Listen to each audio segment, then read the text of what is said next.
In the summer of 2002, an entire nation held its breath. For 48 years, South Korea had played in a World Cup and never, not once, won a single match. 5 tournaments, 0 wins.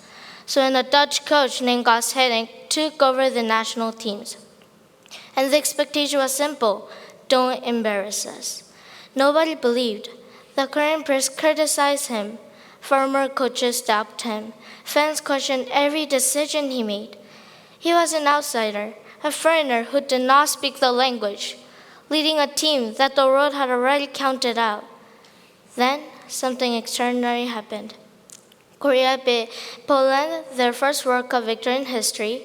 They drew with United States. They beat Portugal and advanced after group stage. And the country changed. It went from hoping not to lose to daring to dream. It didn't stop there. In the round of 16, Korea beat Italy, a team that won 3 World Cups. In the quarterfinals, they beat Spain who had not lost a single match over a year.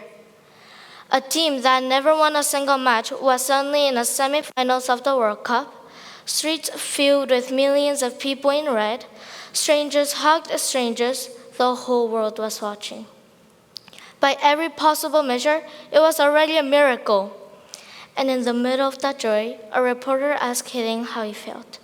He could have said anything. He could have said, "We did it." He could have said, "I'm so proud." Instead, he said 4 words that Korea has never forgotten. "I'm still hungry." Think about that. He had already done the impossible. He could have stopped, smiled, and let the celebration carry him. But he looked at everything the team had achieved and said it wasn't enough. Not because he wasn't grateful, but he could see farther. He could see one more mountain beyond the one they were standing on. That is what I want to talk about today. Not winning, hunger. Because here's the trap that catches most of us: it is not failure. Failure sinks and makes us work harder. The real trap is success. The comfortable moment right after you've done well, when a quiet voice whispers, "This is good enough, you can stop now." And we listen because it feels so good to finally rest. It feels earned, it feels safe, and before we know it, the days of resting becomes weeks and weeks, becomes months, and one day we wake up and realize that we stopped growing a long time ago. We all have round of 16. It's the goal you once thought was a summit, the grade you wanted, the version of yourself you were proud to finally become. And the danger isn't that we'll fail to reach it. The danger is when we do. We'll set up camp there and call our ceiling a finish line. Hiddink's hunger was not dissatisfaction. He wasn't ungrateful for what his team had done. It's refusal to let your last success become your last word. It's standing on a mountain, you climb, and seeing it as a place to stand, not a place to stay. And here's the part that most people miss. Hunger is not something you have to create. It is something you have to protect. Every one of us started out hungry. As children, we are curious about everything. We ask why 1,000 times a day. We fell down and get back on without thinking twice. Nobody had to teach us to be hungry, but somewhere along the way, through hunger, through fear, through other people telling us what was realistic, we lost it.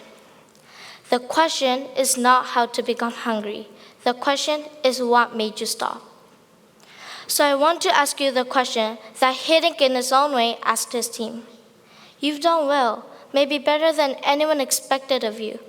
But when you look at what comes next, the harder class, the bigger goal, the dream you were afraid to say aloud, what do you feel?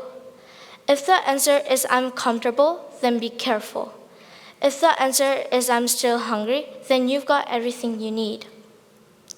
Korea finished that World Cup in 4th place. More than 20 years later, nobody remembers it as a disappointment. They remember it as a summer a team refused to settle. They remember it as a summer an entire nation learned that the impossible was just another word for not yet. Be that team. Stay hungry. Thank you.